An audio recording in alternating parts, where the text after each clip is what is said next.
I have some bad news for you. If you're the kind of person that tries to avoid failing, because a 2024 study found that people who avoid failure at all costs, who stay in their comfort zone by not taking any risk, actually shrink their brain's learning capacity by 22%. That means their brain literally becomes less capable of adapting, growing, and solving problems. So let that sink in.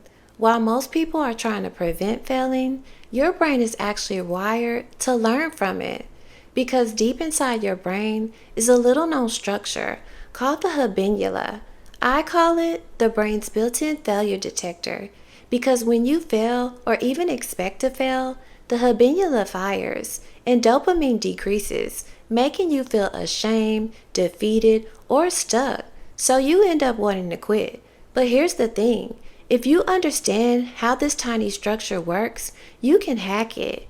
You can rewire your brain to not only tolerate failure, but to turn it into fuel for creativity, resilience, and long-term success. Hey friend, I'm Christy, board certified nurse practitioner, health coach, and trauma survivor.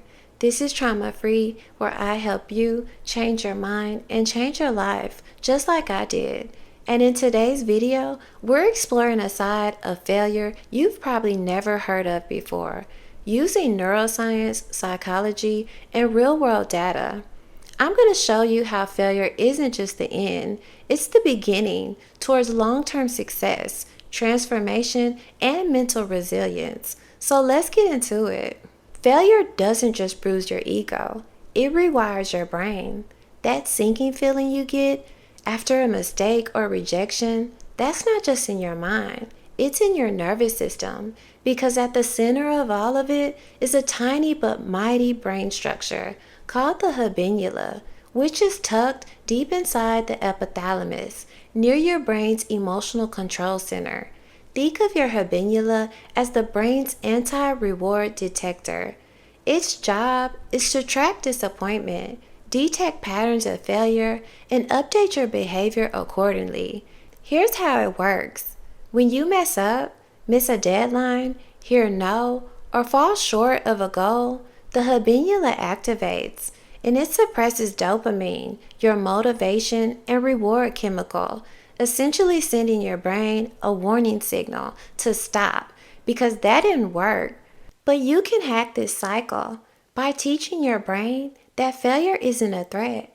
It's just data, because it's been shown that individuals with less reactive habenula activity are more likely to take calculated risk, recover faster from setbacks, and excel in creative problem solving.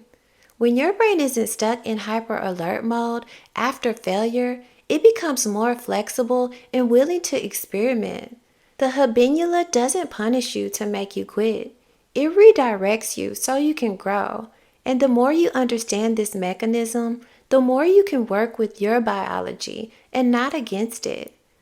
Now, we'll look at how failure literally makes your brain smarter, stronger, and more creative, but only if you know how to respond to it. You may have heard of the phrase failure is feedback, but neuroscience takes it even further.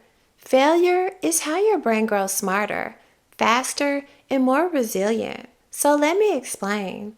Researchers found that people who failed at tasks, especially early in the learning process, doubled their brain's learning rate compared to those who breezed through with ease, because failure triggers what scientists call hypercorrection mode, which means when something goes wrong, your brain doesn't just shake it off. It inspects it further. Your prefrontal cortex, in charge of planning and reflection, and your basal ganglia, your habit and pattern recognition, link up. They work together to analyze what didn't work, refine strategies, and forge stronger neural pathways to adapt. Think of it like a brain renovation. Failure destroys the outdated wiring so your mind can rebuild a better blueprint. And this isn't just for adults.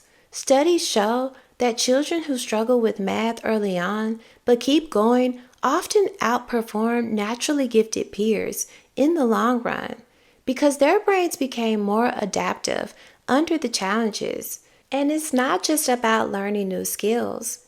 Failure boosts neuroplasticity, your brain's ability to change, grow, and form new connections well into adulthood.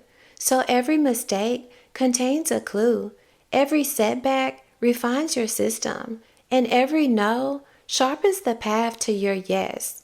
The truth is, your brain doesn't just grow when you're comfortable. It grows when you're challenged, because that's when it's forced to adapt. So if you're going through some struggles right now, good, because you have the perfect circumstances for your brain to be the most prone to transformation. Let me share a quick story that changed how I view my own obstacles. In 1951, a young woman named Rosalind Franklin applied to several university research labs. Most of them rejected her flat out because she was a woman. One even told her science is not for housewives, but instead of quitting, she dove headfirst into an unpopular field, X-ray crystallography, a discipline most scientists ignored because it was so difficult. She failed over and over, but as she was doing this, her brain was adapting because with every missed image and every botched experiment, she fine-tuned her methods and sharpened her thinking until finally she captured the first clear image of DNA's double helix. Her research became the backbone of one of the most groundbreaking discoveries in biology. Rosalind Franklin failed her way into changing human history because she wouldn't give up by training her brain to surpass her struggles. And that, my friend, is the power of neuroplasticity. Your brain grows most when you're uncomfortable and when things are hard and even embarrassing, because that's when it's being rewired for greater opportunities. So the next time you feel like you failed, remember, every no is redirecting you to a better yes, and every stumble is proof you're stretching beyond what you've done before. Now, we're going to flip the script on motivation and show how failure recalibrates your reward system to make future wins feel even better. There's a reason success tastes sweeter after hardships, because it's been found that each time you fail and try again, your brain recalibrates dopamine, the neurochemical responsible for reward and motivation. So in simpler terms, your brain turns you into a better go-getter, because when you succeed after overcoming obstacles, the dopamine spike gets stronger. For example, entrepreneurs who failed before succeeding reported 37% higher life and work satisfaction and earned more than 3 times more revenue than those who succeeded on their first try. Because failure trains your brain to value the process, not just the outcome. By rewiring your reward system to celebrate effort, strategy, and resilience, not just easy wins. This builds what psychologists call a high effort belief system, and it's the opposite of entitlement. Instead of expecting things to go right, you earn your wins, and your brain rewards you more richly for them. Think about this. Have you ever chased something, maybe a relationship or a particular outcome, but you felt like you were always 2 steps behind? You try, you fail, you rise, only to fail again. But then something shifts. You land that job, you write that book, and you realize you didn't just get the win. You became the kind of person who could obtain it. So when people say failure builds character, neuroscience says failure also builds chemistry, because it reshapes how your brain experiences success, making it deeper, more meaningful, and more sustainable. Because you didn't just easily get a result. You earned it through the most powerful rewiring tool we have: mistakes. Here's something you probably didn't know. And if you're an anti-vaxxer, you may disagree with my analogy, but your brain treats failure like a vaccine. Because every time you fall short, just a little bit, it's not damaging you. It's actually immunizing you, which is the essence of stress inoculation theory, which is a psychological model that states controlled exposure to manageable stress, like a tough exam, a failed project, or even a breakup, actually prepares you for bigger challenges in the future. So think of it like this.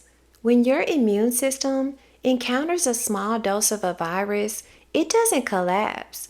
It adapts by creating antibodies that provide your body with defense mechanisms, and your emotional system works the same way because failure in small doses equals psychological antibodies for the future. Research has shown that students who experience moderate academic failure early on handled later life stress 42% better, with significantly lower rates of anxiety, avoidance behavior, and burnout because their brains had been trained to recover, reframe, and re engage after a setback. From a neurological standpoint, this happens in two major ways, with the first being cortisol regulation, because repeated exposure to manageable failure reduces the size and duration of cortisol spikes, your body's primary stress hormone. This means you're less likely to be overtaken by panic or shame the next time something goes wrong. And secondly, you gain increased emotional tolerance because the prefrontal cortex, the brain's executive center, becomes more efficient at distancing your sense of self from your setbacks. So instead of spiraling into I failed and feeling like a failure, your brain learns to say that didn't work. So now I know what to try next. And that shift isn't just a mindset, it's the basis of neuroplasticity. This theory ties into a larger concept called anti-fragility, the idea that some systems don't just survive stress, they grow stronger because of it. Failure in this way isn't just something to tolerate, it's something to welcome in small intentional doses. Think of it like this. You wouldn't skip a vaccine just because it stings for a second. So why skip the challenge that builds your emotional immunity? Small setbacks today protect you against future breakdowns. So you failed and you feel discouraged because your brain's habenula is firing off, telling you, nope, that didn't work, so let's shut this down. But what if instead of spiraling, you could interrupt that signal and turn it into a brain training moment? Well, you can with the 5-minute reset, which is a science-backed, psychology-powered mini ritual designed to rewire your brain after failure in real time to teach your nervous system how to respond better next time. And here's how it works. Number 1, move your body for 1 to 2 minutes by walking, stretching, or even doing 10 push-ups. Then shake it off, which gets you out of your head because it's been shown that light physical movement after emotional rejection reduces the subjective discomfort of failure by up to 50%, thanks to the release of endorphins and the resetting of the cortisol dopamine loop. This disrupts what's known as the freeze response, a neurochemical blockage between your stress hormone cortisol and your reward center dopamine, because movement breaks the loop, telling your brain we're not in danger. Number 2, reframe the thought for 1 to 2 minutes. Don't just push the failure away, rename it. Instead of saying I failed, try saying now I know what doesn't work, or this is only data, not doom.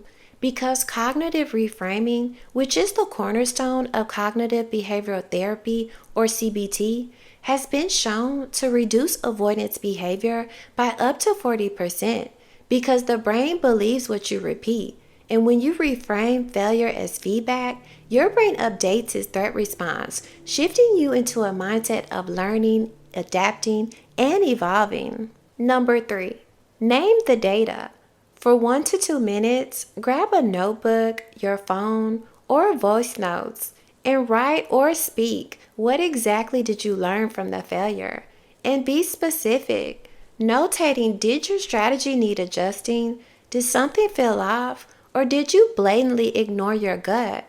Write down at least one clear takeaway, no matter how small, because research shows that converting emotional experiences into language, a process called affect labeling, activates the right ventrolateral prefrontal cortex and calms the amygdala, the brain's fear center. So this isn't just journaling. You're physically rewiring your memory of failure from a threat to a lesson. So let's put it all together. Step 1. Move. Break the stress cycle with 90 seconds of physical action. Step 2. Reframe. Replace shame with strategy using CBT-based language. And step 3. Reflect. Name the data information and convert your discomfort into pattern recognition. And it only takes 5 minutes, but the benefits will carry over into every risk you'll ever take again. It's pretty simple. Every failure you experience sends your brain one of two messages: retreat or recalibrate. And the 5-minute reset helps you choose consciously. Here's a mindset shift that rewires everything. Stop fearing failure and start planning it. I know it sounds wild, but what if you could fail on purpose in small, controlled ways to make your brain braver, faster, and more resilient? Well, that's the idea behind smart failures, where you schedule small losses on purpose. By starting with what psychologists call exposure training, it's like stress inoculation, but for your self-worth. Try things you're not good at, like singing karaoke and bombing on stage, or applying for a role that you're really unqualified for, because psychologists have found that voluntary exposure to low-stakes failure increases your psychological flexibility, which is directly linked to higher resilience, lower anxiety, and better problem solving. And this isn't just self-worth BS, because the world's most innovative companies implement this into their culture.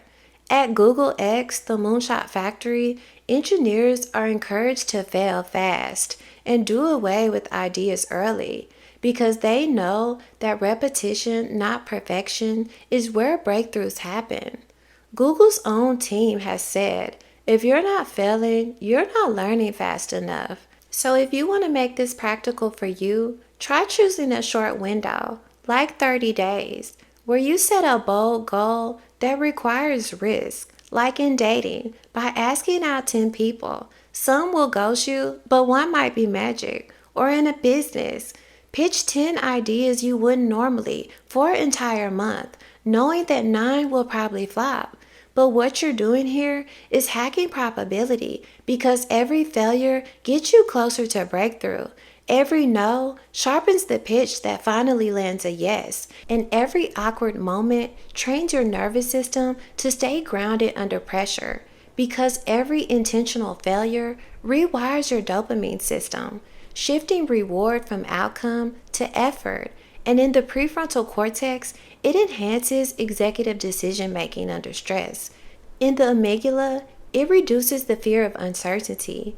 And in the habenula, it refines the feedback loop to adjust, adapt, and try again. Let's reframe the narrative one last time. Failure isn't a flaw in your character. It's a feature of your evolution. The research is clear. Every time you fall and choose to rise, or every time you hear no and keep going, your brain becomes smarter, stronger, more emotionally agile, and more aligned with sustainable success. Your habenula might go off, warning you to stop because it feels risky, but you know better now, and you have the power to respond differently. And if this resonated with you, subscribe to Trauma Free for weekly videos that blend neuroscience, psychology, and life experience to help you rewire your mind. And if you feel called, drop a comment below and tell me, how will you start embracing failure? And until next time, stay trauma free and take care.